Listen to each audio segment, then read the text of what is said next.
Hello friends, welcome back to Learning Nails and Aesthetics and now Cosmetology. YouTube is having some issues if you come across a video that says the content is currently unavailable or the comments are turned off. Refresh the page and that should fix the problem. Also check out my other videos. I have several other Milady books.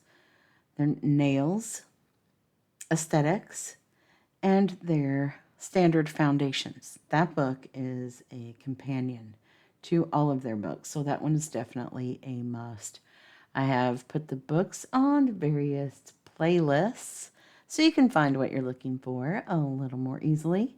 If you come across something that doesn't necessarily interest you, keep watching or give me a suggestion. There probably is something that interests you. And comment, of course, even if it's just a little emoji. Tell me where you're watching from. You don't have to write a dissertation in the comments. Some interaction would be great. All right, keep in mind, I am not AI, so mistakes will be made. We are in the Milady Cosmetology book, page 521, chapter 14, Wigs and Hair Additions. Tape-in extensions. Tape-in extensions use an adhesive attachment method. These extensions come in thin weft or hair attached to 1 inch wide, 2.5 centimeter wide bands pre-taped on one side. Quality tape-in extensions have a medical grade adhesive to enhance longevity. Tape-in extensions provide length and fullness with less application time. When applied correctly, they are lightweight and do not stress the hair, making them ideal for thin and chemically damaged hair. To apply, create a very thin horizontal section of natural hair. Place one tape-in extension underneath the section and one on top of the section in a sandwich-like manner. Press the attachment with your fingers from the middle out or use a specialty pressing tool. Stay at least 1/4 inch, 0.6 centimeters, away from the scalp to avoid discomfort and give the attachment mobility. Figure 14-12. Place the wefts in a brick pattern. See Chapter 12, Hair Styling, page 354, which I have videos on. Many tape-in hair extension companies offer online training. Some require taking a certification course before ordering their products. Did you know? Clip-in extensions are temporary hair additions with quick in and out attachment system. They include a flat clip at the extension root end that locks it in place. Clip-in extensions are used to enhance hairstyles, add length or texture for the day, or experiment with new styles. Clients can attach them at home or have their stylist include them for special occasion styles. Tape-in extensions should be removed by a beauty professional with a special alcohol-based remover which dilutes and weakens the adhesive and allows the extension band to slide off the hair. Figure 14-13 shows an example. Tape-in extension can be worn for 6 to 8 weeks. Once removed, the adhesive is replaced and the tape-in extensions are reapplied on the same client. Pros and cons of tape-in extensions. Pros: can be reused, flexible, and have natural movement. Preferred for hair recovering from severe damage. Lay flat for a natural and seamless look and feel. And the cons: visible when hair is tightly pulled into a ponytail or a top knot. Can cause scalp and hair tension. Visible if not properly cut and blended. Adhesives may dissolve in chlorinated pools and salt water, causing slippage if poor quality. Prone to shedding. Fusion bonding method. With the fusion bonding method, individual hair strands are attached to the client's own hair with a bonding material that is activated by heat from a special tool. While the method is more costly and time-consuming, the hair strands blend well with the client's natural hair without unattractive attachment sites. The bonds are light and comfortable to wear. The hair moves like natural hair, and the fusion bonds are easy to maintain. Figure 14-14. The attachments last up to 4 months, almost twice as long as other methods. Removal is quick and painless. The fusion method requires certification training because it is manufacturer specific. Some fusion bonding procedures involve wrapping a keratin-based tip around the client's hair and the extension, or applying the bond to the extension first with a special gun applicator. Most fusion extensions are pre-tipped with keratin that adheres to natural hair. Pros and cons of fusion bonding. Pros: faster drying time than the weft method because there is less bulk. Uses lightweight bonds that wear comfortably. Less detectable for greater styling versatility. Creates the illusion of dimension through color selection. Easily removed by gently breaking the bond and sliding it out of the client's hair. Can be a highly lucrative service. Cons: requires a stronger appointment to perform the service. Stronger. Requires a longer appointment to perform the service. More expensive, which limits the pool of clients who choose this service. Linking. Linking, commonly known as eye tips or individual tips, uses a hook to pick up a small amount of hair from a parting and feed it through a link, also referred to as a cylinder. The link is moved up the hair strand to the scalp. A thin hair extension is then inserted into the link. Once the extension and the natural hair are placed in the link is pinched flat with a special pair of pliers, figure 11-15. Position the link slightly off base to ensure mobility and avoid scalp tension. Once properly removed using a removal tool, the extension can be reused. Natural hair should be at least 5 inches, 13 centimeters long, to use a linking attachment method. Pros and cons of linking. Pros: offer styling versatility. Preserves natural hair's integrity when applied properly. Links are coated with silicone to help prevent hair damage. Can be reused. Does not use an adhesive. Cons: time-consuming and expensive service. Avoid contact with hair color or lightening products if using copper cylinders. Hair extension care instructions. To protect your client's investment and have the best experience possible, recommend the right home care and professional care regimen. Clients should gently brush their hair with a hair extension brush. They should not pull the hair or brush through the extension attachment. Wash their hair with gentle shampoo you recommend in tepid water no more than twice a week, and use a dry shampoo if needed between washes. Condition the hair, except at the attachment sites, to keep it moist and healthy. Wear a shower cap when bathing, unless they are planning to shampoo and condition the hair. Avoid chlorinated water, salt water, saunas, and steam showers.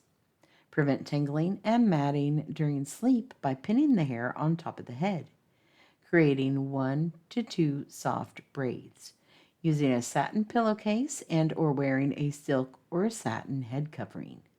Avoid high heat blow drying and tension while styling the hair.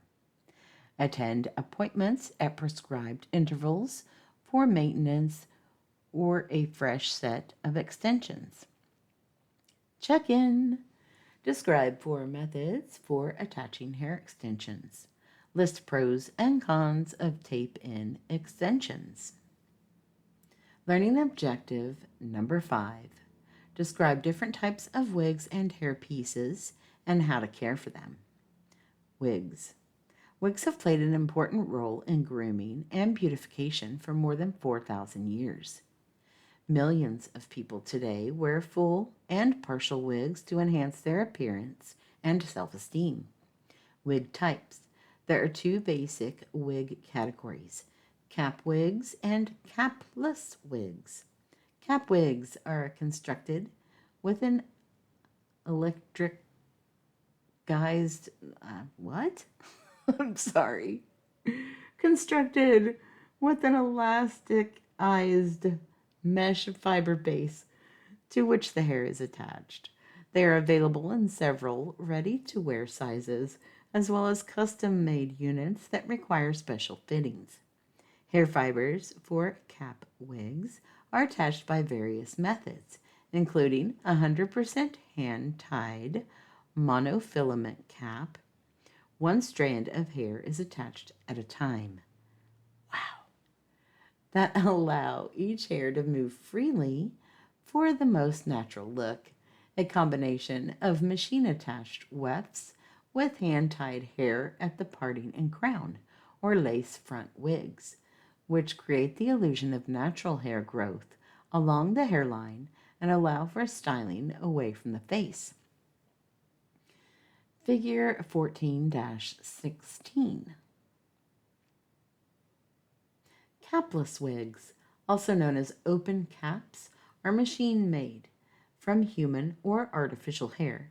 These wigs still have a cap, but the wefts of hair are less dense and are sewn in with vertical lace strips, resulting in a lot of open space. Capless wigs allow scalp ventilation, help prevent excess perspiration, and are extremely light and comfortable. They are generally less expensive than cap wigs. Figure 14-17 shows an example. Think of cap and capless wigs as nylon and fishnet stockings.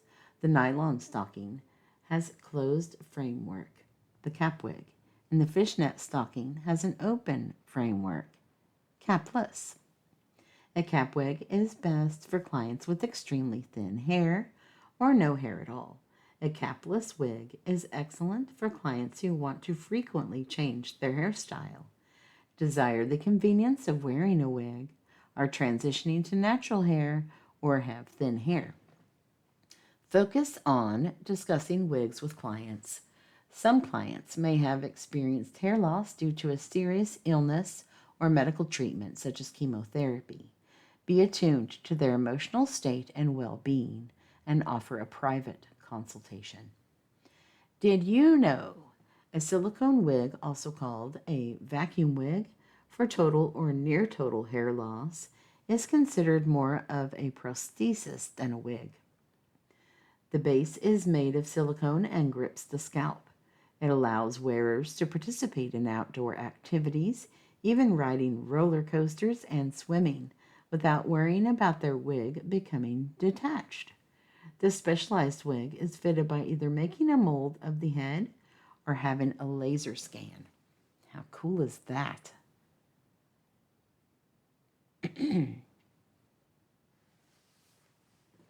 Wig construction methods.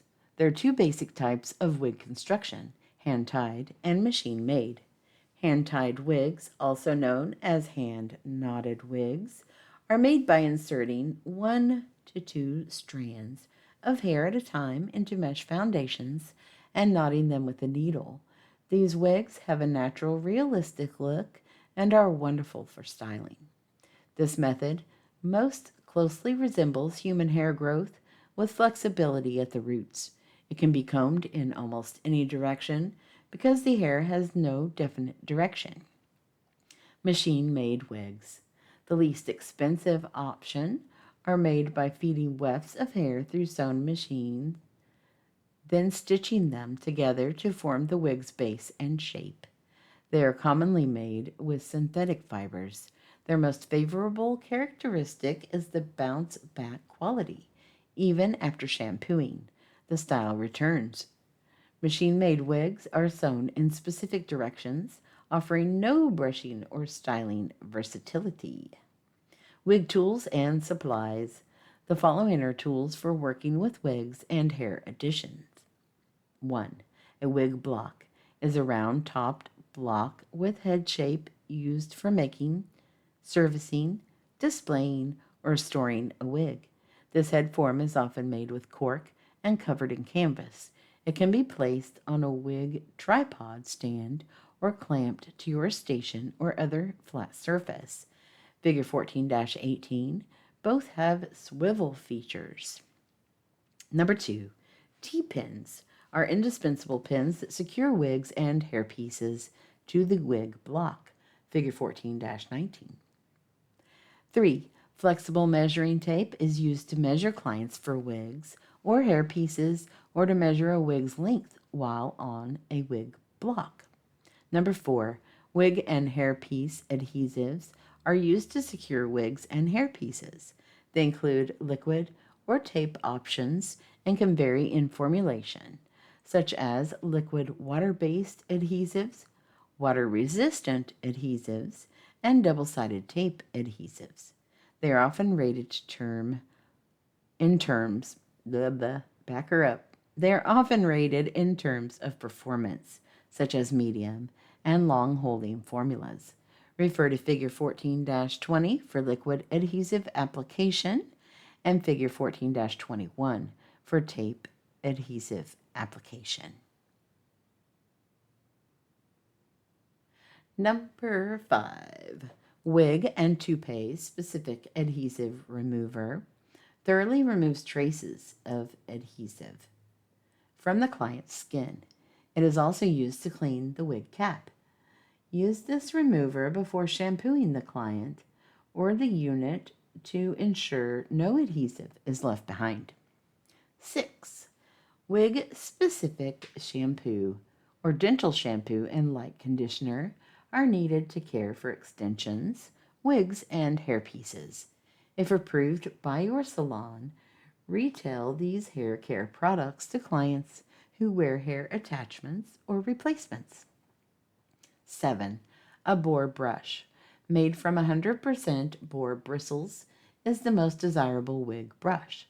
A soft, pliable, plastic bristle brush with rounded tips is also acceptable. Check the tips often to make sure they are all intact. If even one tip is missing, replace the brush to avoid damaging the knotting. Never brush or comb the hair at the wig's base. Number 8, shears. Shears can be used to trim and shape as needed, but never use your quality hair cutting shears to cut a wig made of synthetic hair or human hair with an appearance enhancing coating. This could significantly dull them. Use less expensive shears to cut wigs made from synthetic and treated human hair fibers. Wig sizing. Most ready-to-wear wigs are available in 3 sizes: small, petite, medium, and large. 95% of clients wear a medium-sized wig. Refer to Table 14-1 for capturing the proper measurement to find your client's correct wig size. Use a soft measuring tape and do not apply tension to the tape while measuring. It may distort the measurements.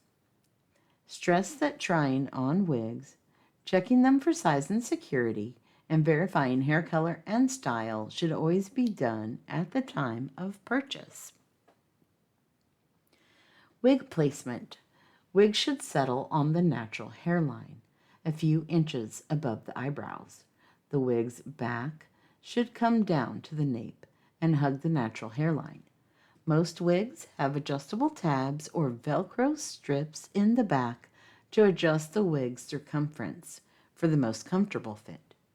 Flatten your client's hair as much as possible with cornrows or pinning before placing a wig. Brush their natural hair straight back all around the front hairline. Distribute it as evenly as possible and securely pin it close to the head. To ensure the natural hair does not show around the front hairline, apply a small amount of gel or hairspray to a fine-tooth comb or a clean, disposable mascara wand and smooth the hairline's perimeter away from the base. Wig sizing. We will get into that in the next video. I appreciate you watching. Don't forget to comment, like, share, and subscribe. And have a great day. Thanks. Bye.